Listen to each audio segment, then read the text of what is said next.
So I'm going to say something, and I think that it's going to make some people uncomfortable, and that's perfectly okay with me. And that something is that I believe firmly that it is perfectly okay and even healthy sometimes to speak ill of the dead. In fact, in a lot of circumstances, it is the only time that people can be honest about people that have moved on. And I'm sure it's not hard to figure out that I'm specifically referring to the conversation around the assassination of Charlie Kirk right now. And a lot of the moral grandstanding I'm seeing from people that are like, violence is never the answer, and this is just awful. And I think that saying something like this is awful isn't really something that needs to be said. Anyone can look at what happened to Charlie Kirk, a guy getting shot in the neck while sharing opinions. It should not happen. It shouldn't happen, and say it's awful. It's simple. That's common sense. Duh. It's awful. But where I get frustrated is when people have the nerve to morally grandstand over those that either refuse to show empathy for this man passing, or some might even go so far as to celebrate it. And I'm not saying that's right, but I also want to encourage people, instead of looking at that behavior and immediately reacting with the discomfort that you feel, like, oh my God, no, violence is never the answer. I would encourage someone to be like, okay, why are so many people not just not sympathetic about this, but some people feel really compelled to celebrate? And I might not be one of those, but I understand why. As someone, to give you an example, I was raised by my father was an evil man. He was not very unlike Charlie Kirk. He was extremely charismatic. He was very likable. He was talented. He was a really, really, really good salesman. People were drawn to him, and he used a lot of the same tools that Charlie Kirk used with his message. This faux, I'm just a peaceful wordsmith. I'm just here to have a conversation. Meanwhile, their actual agenda is hidden. Their intention to use your very real fears and vulnerabilities as a human, and not just as a human, but as a young person. Both Charlie and my father mainly focused their charisma and their manipulation on young people whose brains weren't fully developed and who they could kind of shape into their worldview. And my father did this a lot. He shaped all of his kids into sharing his worldview, and it took years of very intentional, painful, and uncomfortable work for me myself to unlearn a lot of what he taught me. And in that unlearning, I found myself developing more and more anger and resentment toward him. So and when my father passed, I was very confused and upset by the people who still saw him as a good man, because I knew who he really was, which, he was a predator, a manipulator, a man who wasn't always violent, but he was capable of violence, and his rhetoric was violent.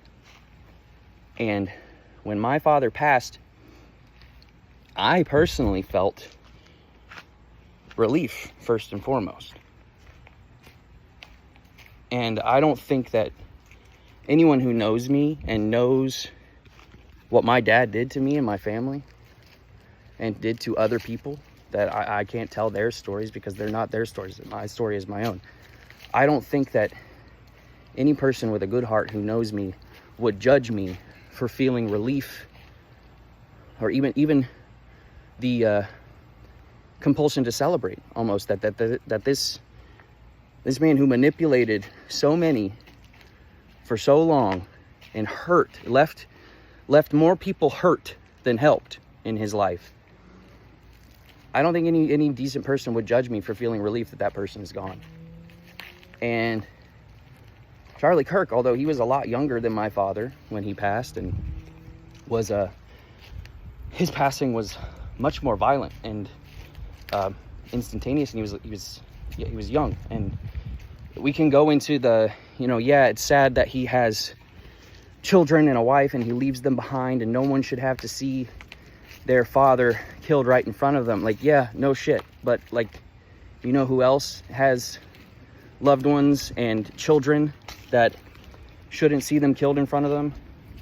Palestinian journalists, Palestinian children, the homeless veteran that you see that went and fought for the freedoms that they were conditioned into believing they were fighting for, when in fact they were fighting in the name of oppression and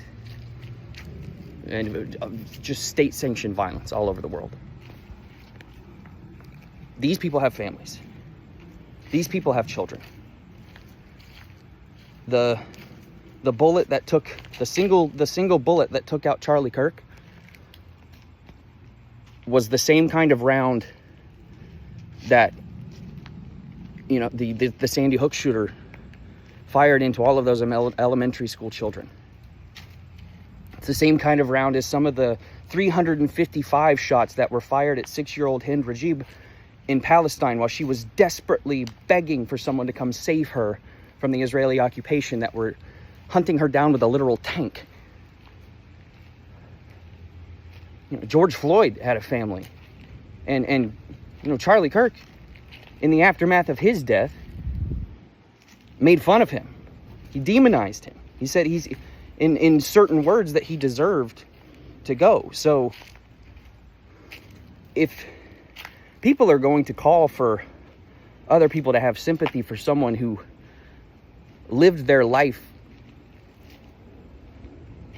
in rhetoric that was just fueled by hatred and lies and vitriol, like I refuse to condemn anyone who refuses to have sympathy for him.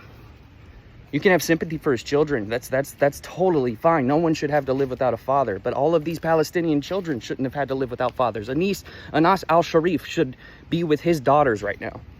But he was killed by Israel.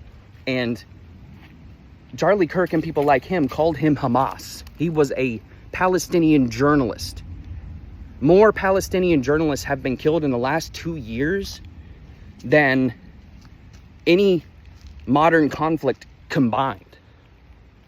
There was a report released this morning that the actual death count in Gaza is probably closer to 700,000 than the 70,000 number we get from Israel.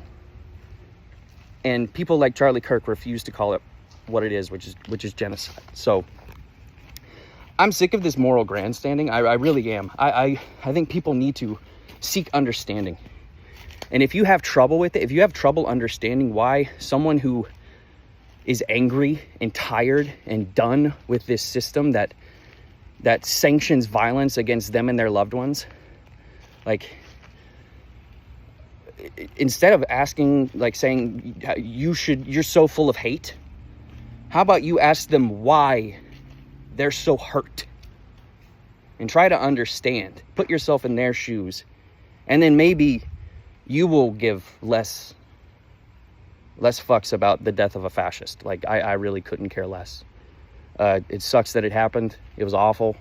But, I honestly think the world is better off with less white supremacy. So do with that information what you will. I hope you guys have a great day. May the force be with you. Bye.